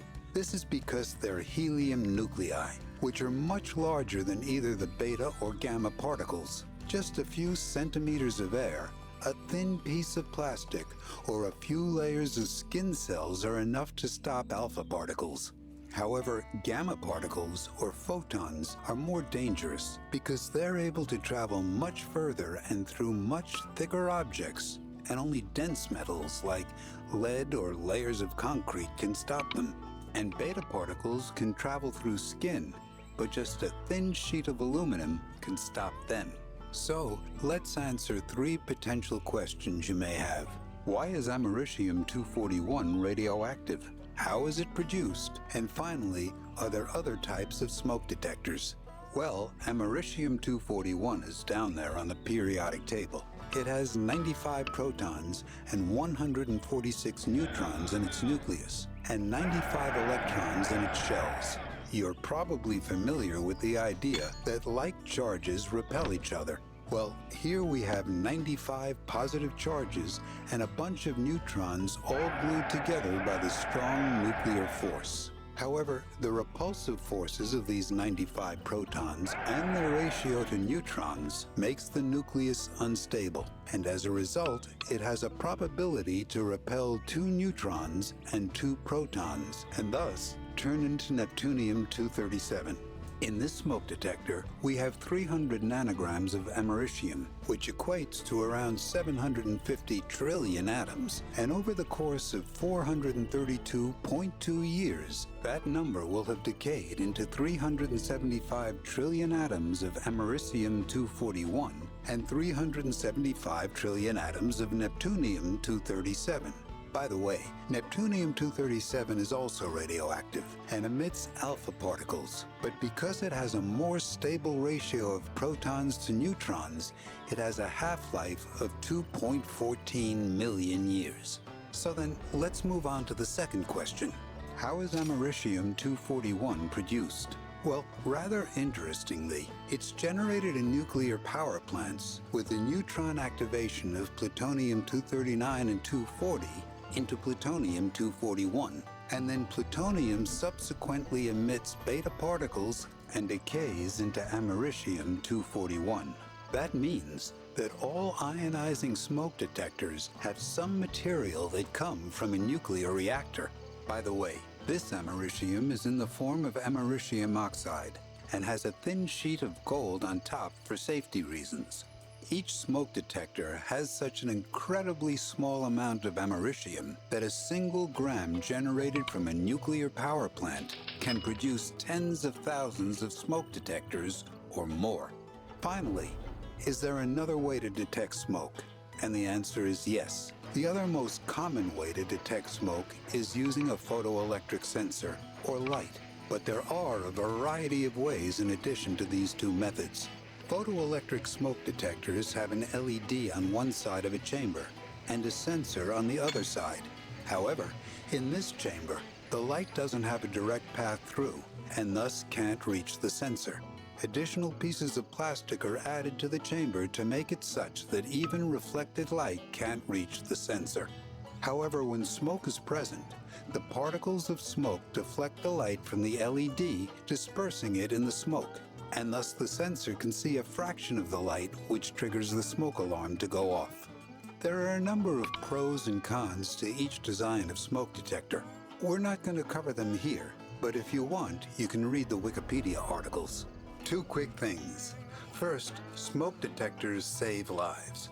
Replace the batteries once a year, check that they work, and although one type is radioactive, it's perfectly safe to have in your home. But, as with many things, it's not safe to eat.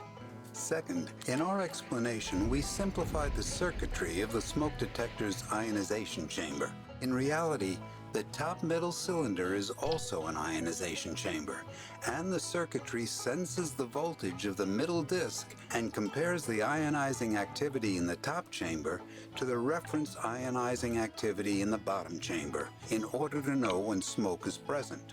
Here's a schematic explaining it, and note, some designs have the voltages across the chambers flipped. Next, we're going to talk about two topics that branch from smoke detectors, which are the counterintuitive size of different atoms and how Geiger counters work. So stick around because these are genuinely interesting topics. But for now, let's discuss this video's sponsor, PCBWay. PCBs range from the simple, like this one inside a smoke detector with just a couple dozen holes and traces, to the incredibly complex, such as those inside GPUs with hundreds of components, multiple layers, thousands of traces running inside, and ball grid arrays with thousands of connection points. PCBWay can quickly manufacture any PCB from the simple to the complex, with competitive prices and impeccable standards. Furthermore, PCBWay also offers services such as PCB assembly, CNC machining, and 3D printing, as well as manufacturing flexible PCBs, such as those found in wireless earbuds. From PCBWay, you can buy standard boards for as little as $5 and complex PCBs from $78 and up. And then a senior engineer will dedicate themselves to ensure perfection in the finished product.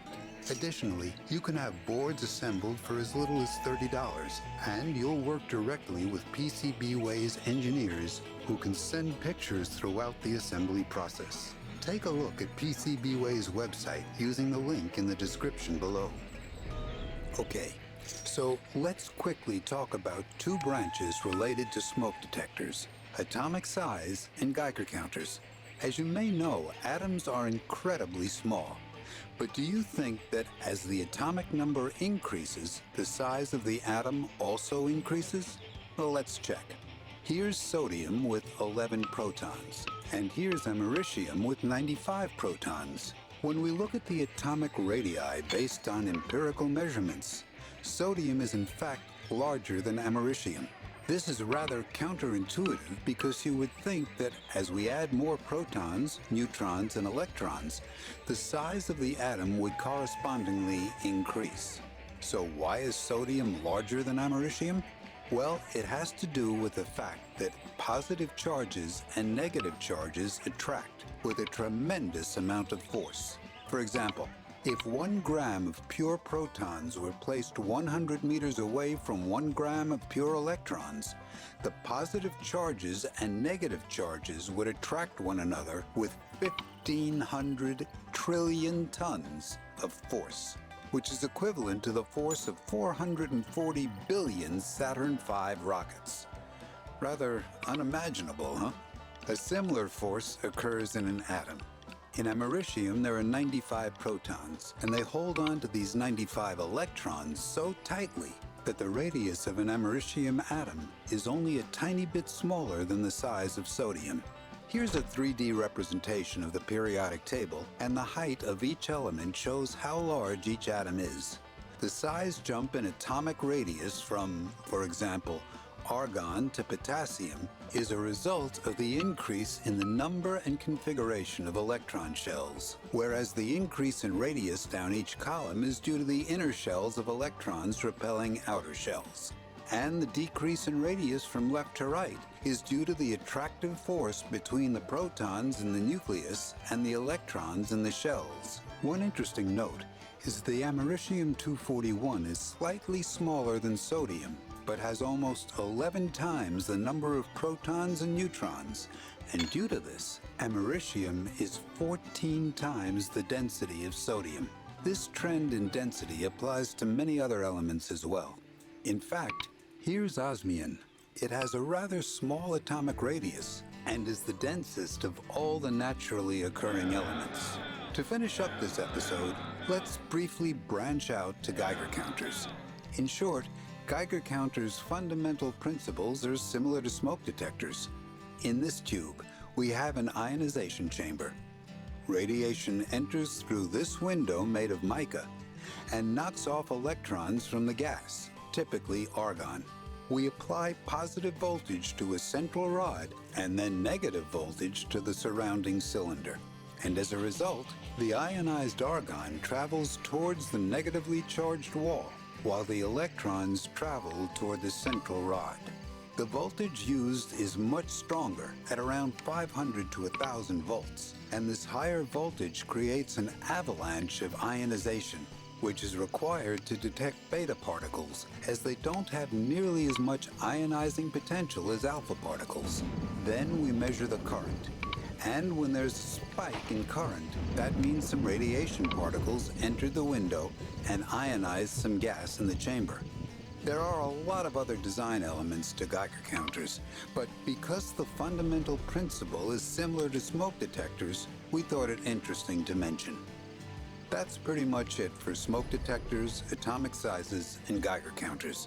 We believe the future will require a strong emphasis on engineering education, and we're thankful to all of our Patreon and YouTube membership sponsors for supporting this dream. If you want to support us on YouTube memberships or Patreon, you can find links in the description.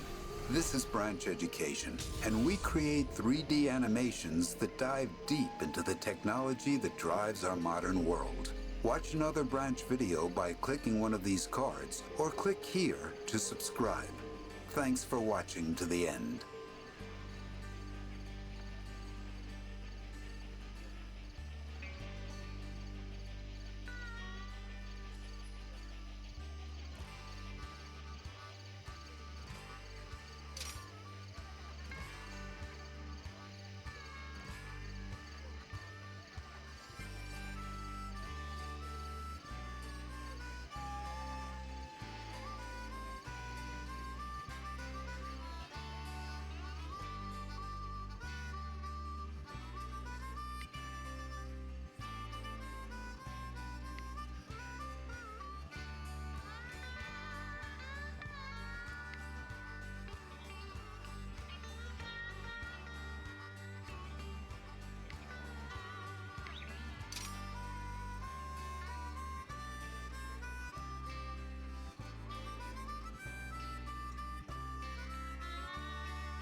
Hello everybody, welcome back to another episode of Decoding the Unknown. This one is Big Pharma hiding a cancer cure from us by Phil. Thank you, Phil.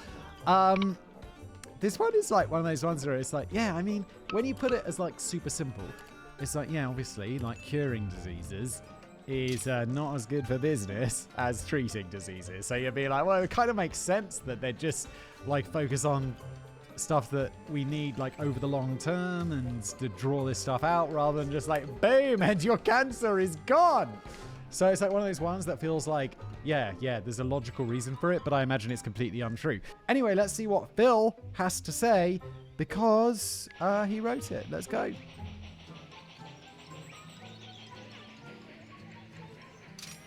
Dear Simon, I trust you and your family are keeping well. We are. I appreciate you and your team giving me the opportunity to tackle a topic that concerns me and those who I love in more than one way. The big question I will seek to answer today is whether government agencies, Big Pharma and Big Pharma adjacent institutions are hiding the truth about the existence of a cancer cure. I mean, I don't really believe that the government would, because the government will be like, you know what will really cut down, well, at least in Britain, you know what will really cut down the NHS bill? Not having cancer anymore. That would be really a lot cheaper if we didn't have to deal with that. But Big Pharma be like, hey, pills, expensive pills for life. From now on, I will simply refer to this as the Big Cancer Plot, or BCP. As with many conspiracies making the rounds on the press, social media, or word of mouth, the origins are nebulous and the premises are transparently ludicrous once placed under the torch of rational scrutiny. Okay, fine. Yeah, I'm sure it would be. I'm sure there's a reason why all of this is just silly. Unlike other conspiracies, however, the BCP can have profound effects on the physical as well as the mental state of those who believe in it, especially cancer patients and their loved ones. Oh my god, can you imagine having cancer and believing in this? Be like, I know you're hiding the secret for the cure! I was like, we're not, I know you are! I'm dying because of you! And it's like, we're working really hard to come up with treatments. I'm sorry!